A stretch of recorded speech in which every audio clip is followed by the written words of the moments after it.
Dear students, evening class में आपका स्वागत है। और आज हमारा ज़िला सीरीज़ का तीसरा या चौथा शायद ज़िला है। हम हरिद्वार कर चुके हैं, देहरादून कर चुके हैं और एक शायद कोई और भी किया है क्या, उत्तरकाशी कर लिया है ना। आज हम चमोली करेंगे। चमोली को दो पार्ट में करेंगे क्योंकि चमोली थोड़ा बड़ा भी है और इम्पोर्टेंट भी है। ठीक है, तो चमोली को करेंगे। और थोड़ा सा एक चीज़ का ध्यान रखिए, वीडियो देखने के बाद अगर आपको अच्छी लगे तो लाइक कर दीजिए और मेरा चैनल को सब्सक्राइब कीजिए, जिससे कि चैनल ज़्यादा से ज़्यादा लोगों में फैल सके। अपने दोस्तों तक भी फैलाइए इसको। Thank you. है आगे इसको मैं चाहता हूँ कि और बड़े प्लेटफॉर्म पर ले जाया जाए, जिससे कि आप लोगों को ज़्यादा हेल्प मिल सके। ठीक है, चलिए शुरू करते हैं। पहला प्रश्न है चमोली के ऊपर कि चमोली जिला कब बना। जिला कब बना? ये बना 1960 में। फिर उसके बाद है जिला, इसका जिला मुख्यालय कहाँ है? मुख्यालय कहाँ है? यह है गोपेश्वर। गोपेश्वर। ठीक है, आगे है रुद्र महालय मंदिर कहाँ है? रुद्र महालय मंदिर कहाँ है? ये भी है गोपेश्वर में। रुद्र महालय मंदिर किस शैली में बना है? किस शैली में बना है? ये बना है हिमाद्री शैली में। हिमाद्री शैली में। उसके बाद है किसने बनवाया? किसने बनवाया? कौन सा मंदिर जिसकी हम बात कर रहे हैं, रुद्र महालय? ये बनवाया राजा गणपतिनाथ ने। राजा गणपतिनाथ। ठीक है, आगे बढ़ते हैं। कौन सा पर्वतीय नगर है जहां न ज्यादा गर्मी पड़ती है न ज्यादा सर्दी? न ज्यादा गर्मी पड़ती है न सर्दी, ऐसा कौन सा नगर है?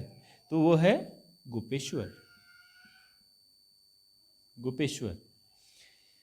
अच्छा, फिर इसके बाद इंपॉर्टेंट प्रश्न है बहुत ही ज्यादा, गोपीनाथ मंदिर। गोपीनाथ मंदिर मतलब गोपेश्वर मंदिर। गोपेश्वर मंदिर कहाँ है? ये भी है गोपेश्वर में। आप जैसे ही नाम सुनिए एकदम आपको पता चल जाएगा, गोपीनाथ या गोपेश्वर। ठीक है, आगे बढ़ते हैं। अनसुईया मंदिर। अनसुईया मंदिर। अगला है अत्रि मुनि आश्रम। अत्रि मुनि आश्रम कहाँ है? ये है गोपेश्वर में। गोपेश्वर चमोली का जिला मुख्यालय है ना। अगला है अनसुईया मंदिर, अत्रि मुनि। फिर है वैतरणी कुंड। वैतरणी कुंड कहाँ है? ये भी है गोपेश्वर में। अच्छा, आगे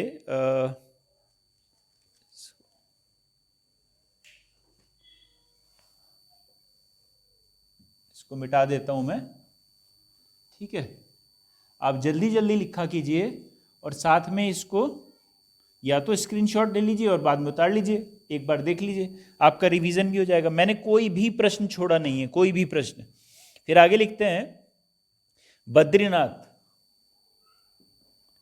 बद्रीनाथ,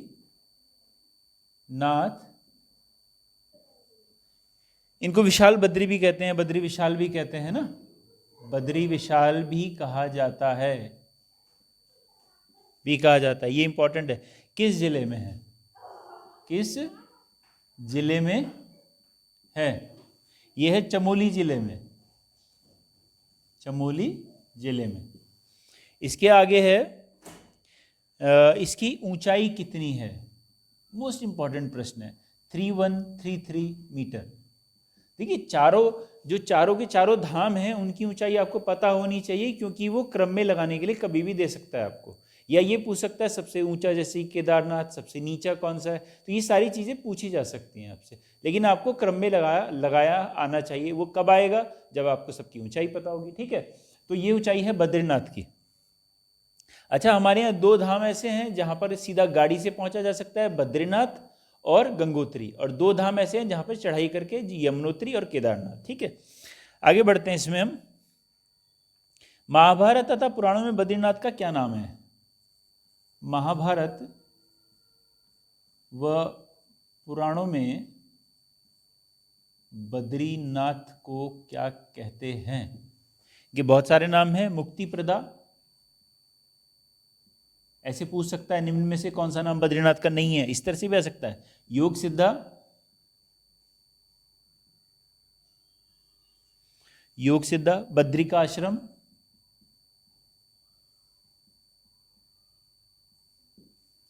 ये विशाला, विशाला, और आपका है नर नारायण, नर नारायण आदि, इस तरह के कई नाम इनको दिए हुए हैं। आगे बढ़ते हैं हम तेजी से। इसमें है देश के 4 धामों में से एक उत्तराखंड में कौन सा है? देश के 4 धाम में से एक उत्तराखंड में कौन सा है? वो है बद्रीनाथ।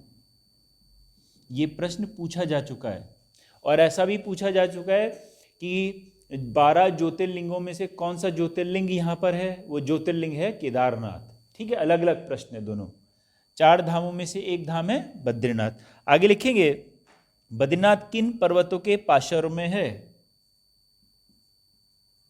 बद्रीनाथ किन पर्वतों के पार्श्व में है?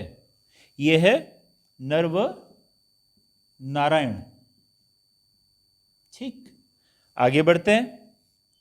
बद्रीनाथ के चारों ओर फैला बुग्याल,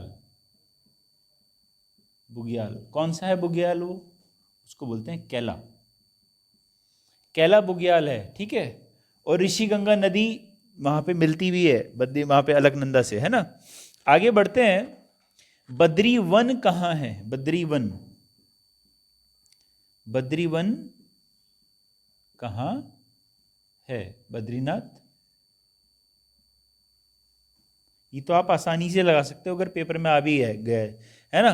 इसके कपाट बद्रीनाथ के कब खुलते हैं? कपाट खुलने का समय खुलते हैं, ये है अप्रैल मई में खुलते हैं, और बंद होते हैं, ये होते हैं नवंबर के 3 सप्ताह में, नवंबर के 3 सप्ताह में। ठीक है, देख लीजिए, चारों ओर कैला बुग्याल फैला हुआ है। बद्रीवन बद्रीनाथ में है, कपाट खुलते हैं अप्रैल मई में और बंद होते हैं नवंबर के 3 सप्ताह में। जल्दी से इसको हटा देते हैं।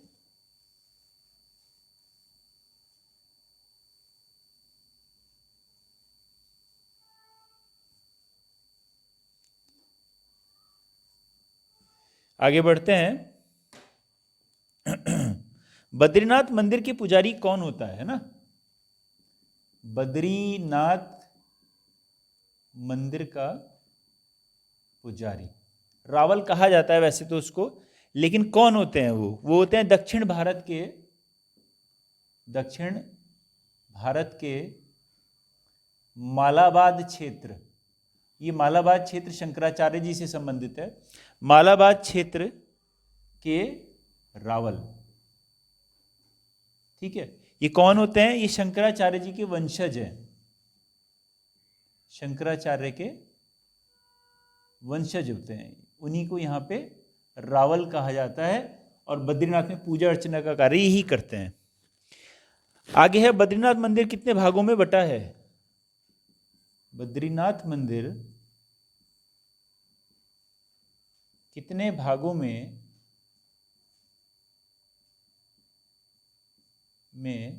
बटा है? ये 3 भागों में बटा हुआ है। सिंहद्वार,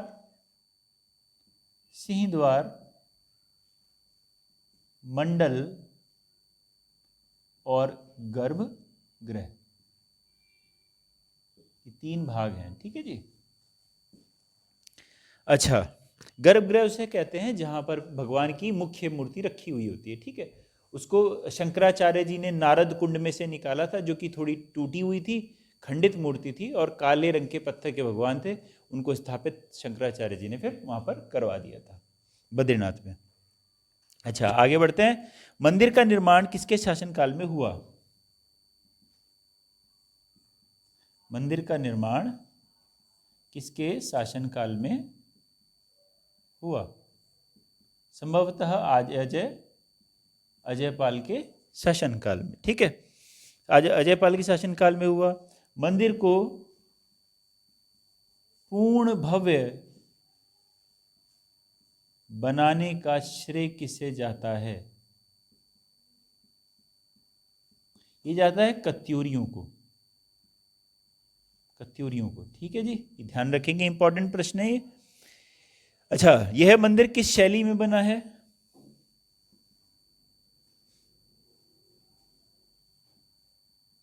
मंदिर की शैली क्या है?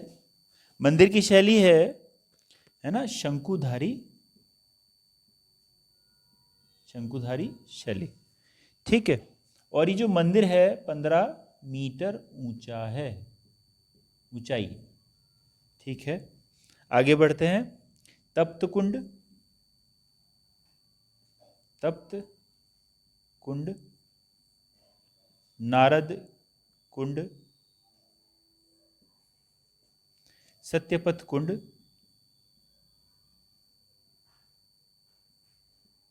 सत्यपथ कुंड, त्रिकोण कुंड, त्रिकोण कुंड, और मानुषी कुंड, मानुषी कुंड। ये कुंड कहां पर हैं? तो ये हैं बद्रीनाथ में। देखिए, नारद जी का नाम जहां पर भी आएगा वो क्या बोलते थे? नारायण नारायण। तो वो समझ लीजिए कि नारद जी का नाम जहां भी है तो बद्रीनाथ से संबंधित मतलब है ना। तो आगे फिर देखेंगे, गरुड़ शिला, गरुड़ शिला, गरुड़ किसके वाहन है? विष्णु भगवान के। गरुड़ शिला, फिर से नारद, नारद शिला, फिर उसके बाद है मार्कंडेय शिला, मार्कंडेय शिला। उसके बाद है नरसिंह शिला। नरसिंह भगवान जो हैं वो तो खुद ही जो है भगवान विष्णु के अवतार नरसिंह शिला। और उसके बाद है वराह शिला, वराह भी उनके अवतार हैं, बद्रीनाथ में ये है, ठीक है। एक और लिखेंगे, स्कंद गुफा। अभी मिटा देता हूं मैं इसको, आप इसकी स्क्रीनशॉट ले लीजिए, है ना। अब मिटा देता हूं।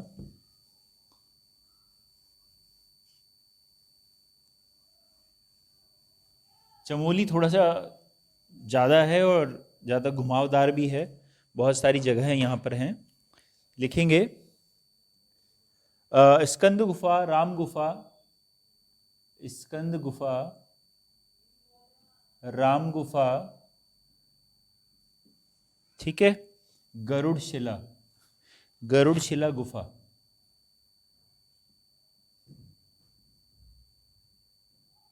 गुफा कहाँ है? ये है बद्रीनाथ, ठीक है, बद्रीनाथ। अब एक याद रखेंगे आप लास्ट में अलग थोड़ा सा, ये क्या है? मुचकुंद गुफा, मुचकुंद गुफा, ठीक है। इसके अलावा व्यास गुफा, व्यास गुफा, और गणेश गुफा। ये कहाँ है? माणा में, ठीक है। व्यास भगवान ने ही जो वेद थे वो बोले थे और गणेश भगवान ने लिखे थे, तो ये दोनों गुफाएं पास पास हैं। कहाँ पर हैं? माणा में हैं, ठीक है। आगे बढ़ते हैं हम। आदि बद्री कितने मंदिरों का समूह है? आदि बद्री कितने मंदिरों का समूह है? 16 मंदिरों का समूह है, और यह है कर्णप्रयाग में, ठीक।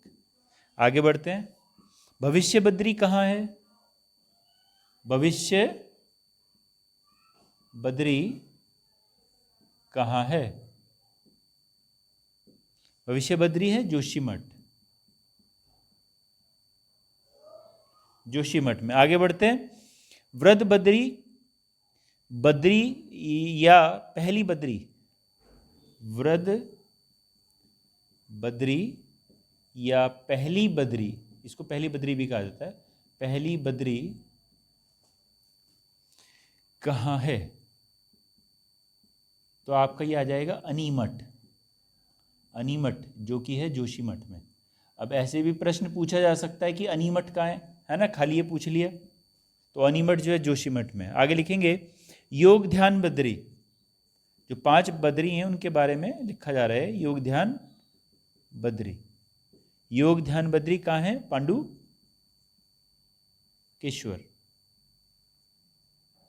पांडुकेश्वर, ठीक है।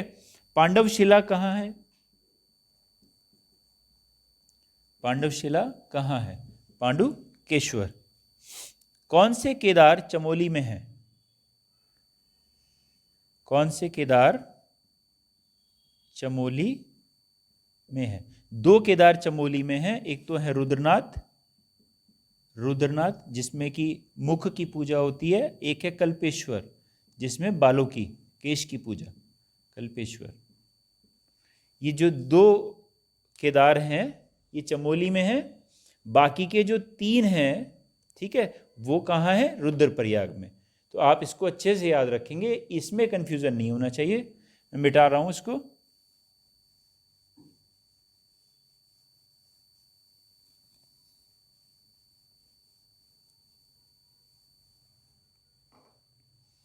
चलिए, अच्छा, फिर है आगे लिखा है तुंगनाथ,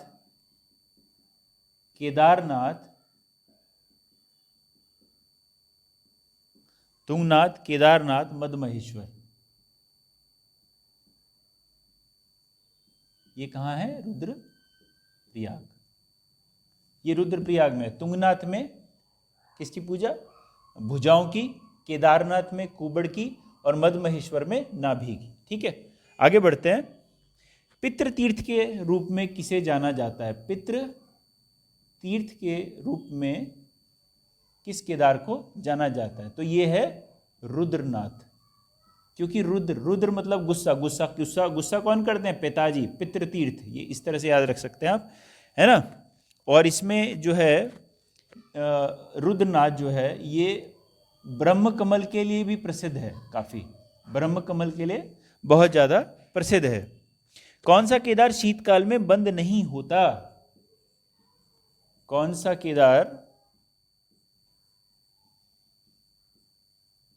शीतकाल में बंद नहीं होता? यह है कल्पेश्वर, कल्पेश्वर। ठीक है, हमारी जो आज की वीडियो है वो यहीं तक थी। और बचा हुआ जो चमोली का हिस्सा है मैं आज भी पूरा करवा सकता था, लेकिन वीडियो बहुत ज़्यादा लंबी हो जाएगी उससे ना, तो इसलिए मैं इसको यहीं पे रोक रहा हूँ। और बचा हुआ हिस्सा हम कल पूरा करेंगे। और अगर आपको पसंद आ रही होंगी हमारी वीडियो तो आप आगे भी भेजिए और सब्सक्राइब भी कीजिए और लोगों से भी करवाइए और लाइक भी कीजिए। कोई सजेशन यदि आपका है वीडियो से संबंधित तो वो सजेशन भी दीजिए। आज का दिन का वीडियो थोड़ा सा लेट आया, उसके लिए सॉरी। कल से ध्यान रखेंगे कि प्रयास करेंगे कि इस तरह से ना हो, है ना। चलिए, ध्यान रखेंगे।